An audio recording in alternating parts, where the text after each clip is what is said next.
MD Imran মোল্লা আপনি লিখেছেন, একজন মুসলিম বোন খ্রিস্টান ছেলেকে বিয়ে করে ধর্ম পরিবর্তন করেছেন। এখন তিনি 5 মাসের অন্তঃসত্ত্বা। তিনি ভুল বুঝতে পেরে ইসলামে ফিরতে চান, কিন্তু ভাবেন এতে স্বামীর সাথে প্রতারণা হবে, আর আল্লাহ শিরক মাফ করেন, প্রতারণা নয়। তার বিশ্বাস মন ভাঙা মানে মসজিদ ভাঙা সমান। তিনি কি করবেন? তার ফিরে আসা এবং ভবিষ্যৎ সম্পর্কে পরামর্শ দিন। ভাই ইমরান মোল্লা, প্রথম কথা হলো যে এটি সঠিক কোনো কথা নয় যে আল্লাহ তাআলা প্রতারণা গুনাহ মাফ করবেন না।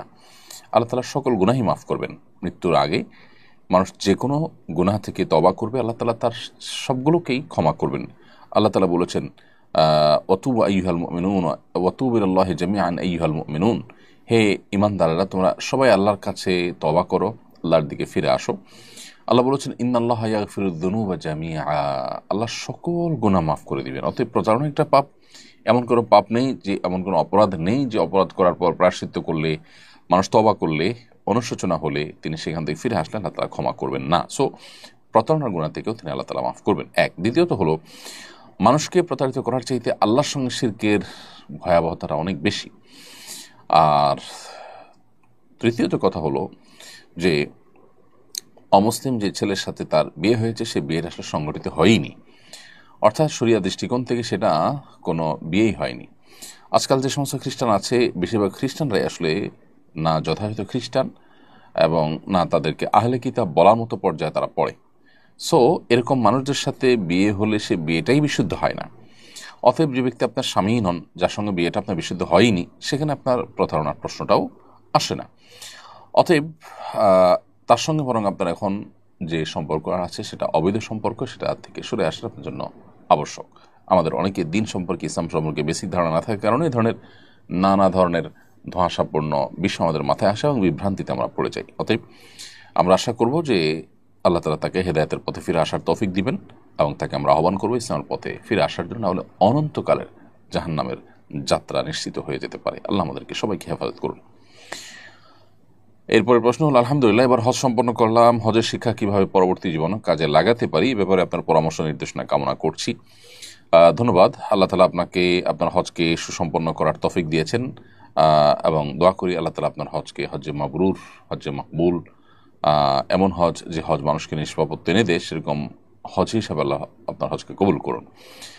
আর হজের শিক্ষাগুলোকে জীবনের পরবর্তী ধাপে বা পরবর্তী জীবনে ধরে রাখার জন্য আসলে অনেক স্ট্রাগল, অনেক পরিশ্রম, অনেক মেহনত আমাদেরকে করতে হবে। এর ভিতরে একটা পরিশ্রম হলো যে প্রতিনিয়ত হজের যে মাশায়েরগুলো, হজের যে জায়গাগুলো, সেই পবিত্র জায়গাগুলোর পবিত্র অনুভূতিগুলোকে আমরা বেশি থেকে বেশি স্মরণ করার চেষ্টা করব, রিমাইন্ড করার চেষ্টা করব এবং সেগুলোকে আমাদের উপলব্ধিতে জাগরুক রাখার চেষ্টা করব সবসময়। আর একটি ভালো পরিবেশ, যে পরিবেশ তাকওয়ার পরিবেশ, দ্বীনি পরিবেশ, নেককারদের পরিবেশ, সেরকম পরিবেশের মধ্যেও আমরা যথাযথভাবে আমাদের নিজেদেরকে এঙ্গেজ রাখার চেষ্টা করব, সময় কাটাবার চেষ্টা করব ইনশাআল্লাহ তাআলা। যখন মানুষ ভালো পরিবেশের মধ্যে থাকে, নেককারদের পরিবেশের মধ্যে থাকে, তাদের চৌহদ্দি এবং সারাউন্ডের মধ্যে থাকে, তখন তার জন্য দ্বীনের কাজ করা বা দ্বীনের পথে চলাটা তুলনামূলক সহজ হয়। অনেকে হজ করে এসে নিজের আগের যে গড্ডালিকা, আগের যে স্রোত, আগের যে পরিবেশ, সেখানে হারিয়ে যান, যার কারণে তারা আর সেখান থেকে ব্যাক করতে পারে না। তো এই জায়গাটাতে আমাদের ফিরে আসাটা দরকার এবং গুরুত্বপূর্ণ।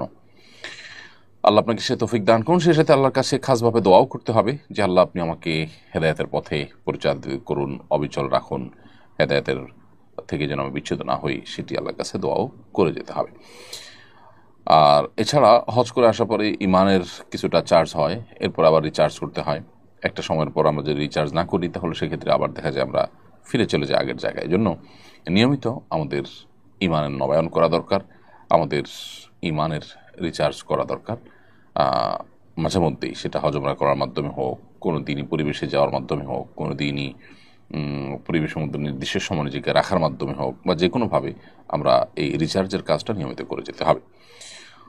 উচ্চ মাধ্যমিক শ্রেণীতে এনসিটিবি কর্তৃক প্রণীত ইসলামের ইতিহাস ও সংস্কৃতি বই নিয়ে সমালোচনা হচ্ছে। এই বইটি একাধিক সাহাবীর ব্যাপারে সমালোচনামূলক রচনা আছে। এই বইটিতে একাধিক সাহাবীর ব্যাপারে সমালোচনামূলক রচনা আছে। সাহাবীর মর্যাদা সম্পর্কে ইসলামের নির্দেশনা জানতে চাই। সাহাবা ইকরামের নির্দেশনা ইসলামের আলোকে সুপ্রতিষ্ঠিত, সুপ্রমাণিত এবং তাদের যে মর্যাদা সেটা রক্ষা করা একজন মুসলমানের কর্তব্য। নবী করিম সাল্লাল্লাহু আলাইহি সাল্লামের পরিষ্কার হাদিস রয়েছে, আমার সাহাবীরা তারা হেদায়েতের উপর আছে, তাদেরকে তোমরা যদি পথ নির্দেশ হিসেবে গ্রহণ করো তাহলে তোমরা হেদায়েত প্রাপ্ত হয়ে যাবে। তাদেরকে গালি দিও না, লা তাসুব্বু আসহাবী, তোমরা আমার সাহাবীদের সমালোচনা করো না।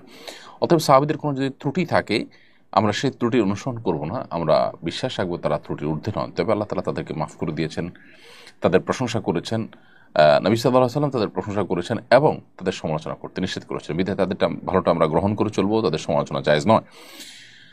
এবং কোরআনে কারিমে আল্লাহ তাআলা সাহাবা ইকরামের প্রশংসা, ভূয়সী প্রশংসা করেছেন বিভিন্ন জায়গায়। আল্লাহ বলেছেন যে মুহাম্মদুর রাসূলুল্লাহ ওয়াল্লাযীনা মাআহ আশিদ্দাউ আলাল কুফফার রুহামাউ বাইনাহুম তারাহুম রুকআন সুজদান ইয়াবতাগুনা ফাদলাম মিনাল্লাহি ওয়া রিদওয়ানা সীমাহুম ফি উজুহিহিম মিন আথারিস সুজুদ যালিকা মাসালুহুম ফিত তাওরাতি ওয়া মাসালুহুম ফিল ইনজিল কাযারআইন আখরাজা শাতআহু ফাআযারাহু ফাস্তাগলাযা ফাস্তাওয়া আলা সুকি। এই যে মুহাম্মদুর রাসূলুল্লাহ ওয়াল্লাযীনা মাআহ, এই আয়াতে আল্লাহ তাআলা সাহাবীদের কথা বলেছেন যে মোহাম্মদ আল্লাহ রসুল ওয়াল্লাযীনা মাআহু আশিদ্দাউ আলাল কুফফার, এবং যারা তার সঙ্গে আছেন তারা কাফেরদের উপরে কঠোর, পরস্পর তারা বিনয়ী, বিনম্র, একে অন্যের প্রতি দয়ালু। তারপর তাদেরকে সবসময় দেখবেন রুকুতে সিজদাতে তারা আল্লাহর সন্তুষ্টি শুধু আশা করে এবং তাদের সিজদার আলামত তাদের চেহারায় ফুটে ওঠে। আর অনেক প্রশংসা আল্লাহ তাআলা তাদের করেছেন। আল্লাহ বলেছেন রাদিয়াল্লাহু আনহুম ওয়া রাদু আনহু, তাদের প্রতি আল্লাহ তাআলা সন্তুষ্ট হয়েছেন, তারা আল্লাহর প্রতি সন্তুষ্ট হয়েছেন। নবী সাল্লাল্লাহু আলাইহি সাল্লাম বলেছেন উহুদের বদর যুদ্ধের অংশগ্রহণকারী সাহাবীদের ব্যাপারে, মালুমা শাইতুম কদ গাফারাল্লাহু লাকুম, তোমরা যা ইচ্ছা করতে পারো আল্লাহ তাআলা তোমাদের ক্ষমা করে দিয়েছেন। এই হাদিসগুলো সবগুলো প্রমাণ করে যে নবী সাল্লাল্লাহু আলাইহি সাল্লাম এর সাহাবীদের মর্যাদা আল্লাহ তাআলার কাছে কত বড়।